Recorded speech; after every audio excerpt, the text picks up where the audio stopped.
This is your spoiler warning for NRG versus Weibo at Worlds quarterfinals in 3, 2, 1. Yeah, we got smoked. We'll get into the overall takeaways from the tournament, NRG, everything else afterwards, but we do have to dissect this series a little bit.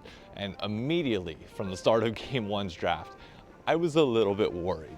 The thing with the LPL is that they just draft amazing team fighting comps almost all the time, and that was obviously the case here when you're picking around Aphelios. I think it was Milio game 1, and it was just like, okay, they've got a ton of engage and ability to make sure that Light is able to stay alive in all of these fights, and we have a responsibility to get on top of him. And to a certain extent, we drafted for that. You have a Renekton that can go in, put off some stuns. You have a Viego that can try and get some resets. And we have the Senna Tahm Kench, where Tahm Kench can try and dive into the backline while Senna is healing everybody up. And Orianna can help with the crowd control with Renekton. We don't really have any engage all that much. We're kind of reacting to stuff that they do, or you have to be really far ahead so that your positioning is good enough to the point where you don't need to worry about all that engage. And we were ahead at points, and we were actually competing in some of these fights. And then it just flipped on its head because Aphelios just started getting more and more and more gold. I mean, you could just tell as time was going on, he's getting plates. They're rotating him effectively throughout the map and making sure that he is able to do something with the leads that he is constantly getting in lane. And it just set the tone for the rest of the series where it's like, okay, coming into game 2, we need a game plan to get on Aphelios.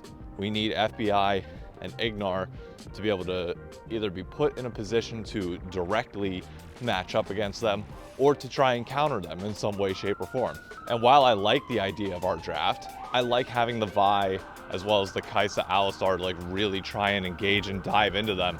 We've never were able to do it. There was like one fight, I think specifically around Baron-ish, that you saw Vi go in on Aphelios and you saw Kai'Sa and Alistar like immediately follow up on it. And we just never stood a chance. Aphelios just kept getting ahead. It was very clear that we just, at least bot lane in this series was not really going to be able to keep up. Dokla wasn't doing bad against the Shy, and Palafox notably was not doing bad against. I don't even remember who was in their mid lane, but Contracts was never in a point where he could really affect the map. They were throwing everything they had out of the bot lane. We were throwing mostly everything we had at them top lane, or also trying to cover a few bot lane dives, but like, it was clear. They identified a weak point in NRG, which was our bot lane, and they just, they rammed that hole hard.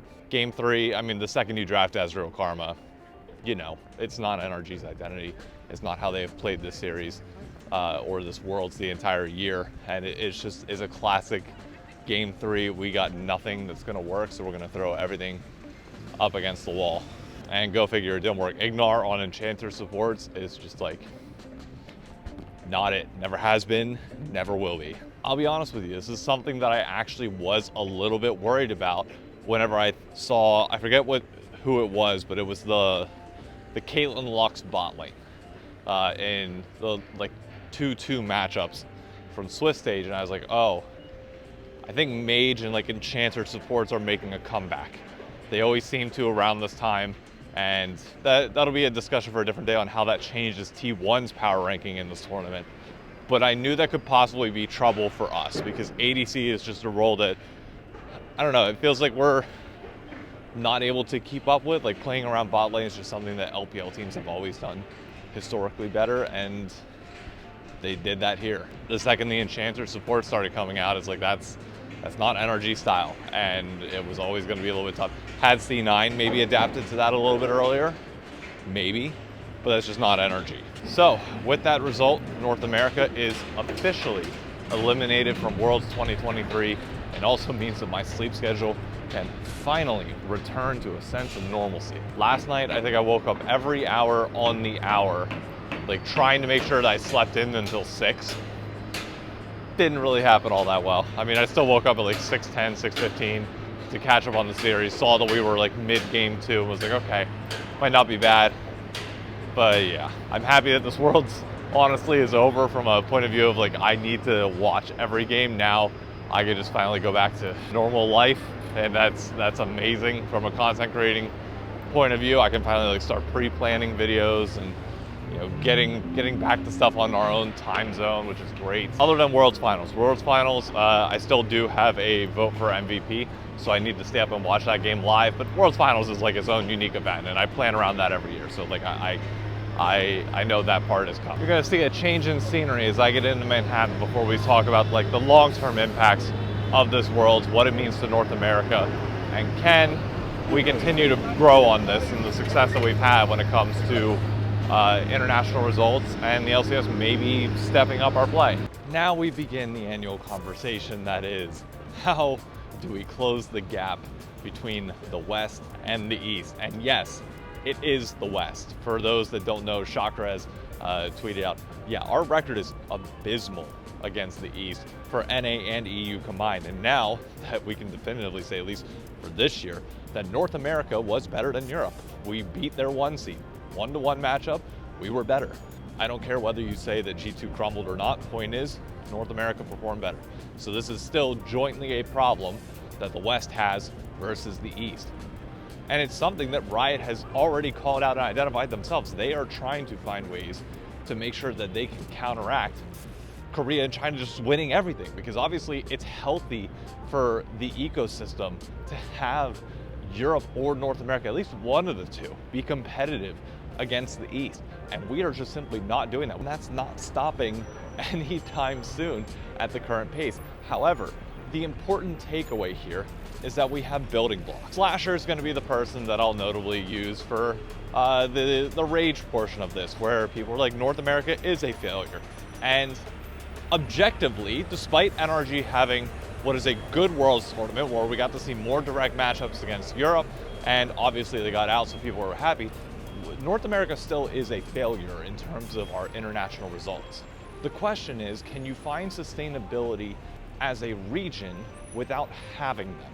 Because the odds of us closing that gap anytime in the next 5 years is slim to none. Personally, I say that we can. I think we can make an entertaining product for North America that begins to build upon itself and maybe closes the gap ever so slightly, but doesn't live under the delusion that we will ever win Worlds. And NRG is going to be the fundamental core of how that happens, which is building around North American talent and putting out a product that is representative of the people that you are playing for, which should be North American fans. Now, there's criticism to go around on all sides here. From the team point of view, you need to make sure you're bringing in the right players that show that identity. We can't just keep importing obnoxiously as we have been. Imports are always going to be an important part of North American player base and culture, but you cannot overdo it. And luckily, with the esports bubble popping and salaries dropping severely, I think that is going to change this upcoming year. So we're finally going to see more teams understand that identity and adapt to it, even if that means that we will be sacrificing Worlds results in the next 2 to 3 years. Like, it's not going to get better all of a sudden. Teams also need to do a better job at putting out content. If we're gonna focus on North American players, and we know that our results are not going to ultimately be the cream of the crop, we need to make sure that we are putting out stories that people can buy into and players that people want to come see at a domestic level. I don't want to see empty stadiums, as we can continuously seen at LCS Finals this year. The numbers are dwindling heavily. I don't care whether that means that you have to downsize the stadium that we're going to, like play in a smaller venue to make sure that it's filled out. It is important to get the right atmosphere at these events, and if that means giving up the circular setup, please, Riot, come on, do it. From the player side, we need to change culture and mentality here in North America. We need to be willing to grind more. And it was honestly amazing seeing players like Dokla, Yawn, and APA grind the ever-living shit out of the game at Worlds. You need that mentality. There is clear proof in the pudding that you need to grind a ton in order to keep up with the Asian teams, or even start to close the gap that culturally have years of advantage on us. Now, does that mean you need to spend 18 hours a day playing the game? Absolutely not. That's not working smarter. That's just working harder in a different direction. I don't think that's going to be the right answer. But with the salary and bubble bursting here, you're going to see a lot of bigger names retire. I mean, the one that already knows I'm going to be really curious to see what he does is Sven. Sven announced that he's going to be returning to ADC last night, weirdly at European hours rather than North American hours. But he has to know that he's not going to be getting paid as much or anywhere near close to what we've gotten over the past few years. So if he's committed to coming back, then good, like lead by example, no matter what the pay, you're in it to win it. But I think you are going to see a lot of players retire this year because the money isn't great and they don't see the benefit of grinding 24/7. If you're not willing to do that, then adios. Don't let the door hit you where the good Lord split you. And finally, we've got one change on the Riot side, which I'm hoping materializes in a good way, which is the Seattle Remote Broadcast Center is officially open for business with Riot Games. They announced on Twitter yesterday the company that they're partnering with, which now means that realistically you could take the LCS broadcast remote and put it back on weekends, because clearly there is preference to make sure that Valorant gets the LCS or the Riot Games arena in Los Angeles, and that's fine. Whatever we have to do to make sure that we are back on weekends needs to be done. I don't care if that means that we're playing remote. I don't care if that means that we're traveling or we're going to the East Coast now. Now they won't do that because teams have facilities out in LA and you're adding expense there. I'd imagine they'll probably go remote first before they, make like a 2 or 3 year plan to swap us to an arena somewhere else. But number one priority on Riot's side is making sure that you cater to developing North American fandom. This past year, they tried to shift the time of the LCS start to something that was more beneficial for Europe because that's where they saw more viewers or more capitalization of viewers to be had. And if that's your philosophy, you might as well pack up everything when it comes to the LCS and just let it fold right now. You are not going to be able to develop a sustainable product in North America based on European viewers when they have the LEC. You have K-Corp. So no, if that still is a philosophy that I see pushed from Riot side, whoever's in charge, I don't know what to tell you, but you're wrong. You are simply wrong. So to wrap all this up, was Worlds 2023 a success for North America? Somewhat. I think most importantly, it established building blocks that we can go off of to make sure that in years to come, we can build a better foundation to grow upon. That doesn't mean that we're necessarily going to have good results next year. It may take time to come, but hopefully this Worlds is an indication of the major changes that are about to happen in the LCS.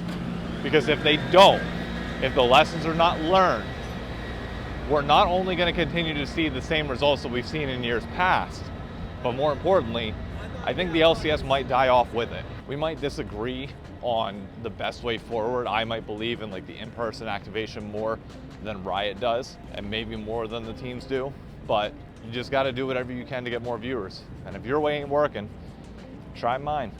Just saying.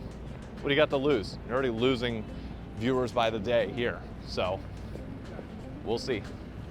Thank you all for watching. This pretty much marks the end of my North American Worlds coverage. I'll still have some one-off videos talking about semifinals and teams that are remaining in the tournament, but for the most part, it's gonna be mostly it, and we're heading into LCS off season, so I'll have a Roster Mania video and reaction to the first bit of news coming out probably on Saturday. But yeah, that's it for us, folks. Catch you next year for the international tournaments. Hopefully we can keep building on momentum. Who knows? Who knows?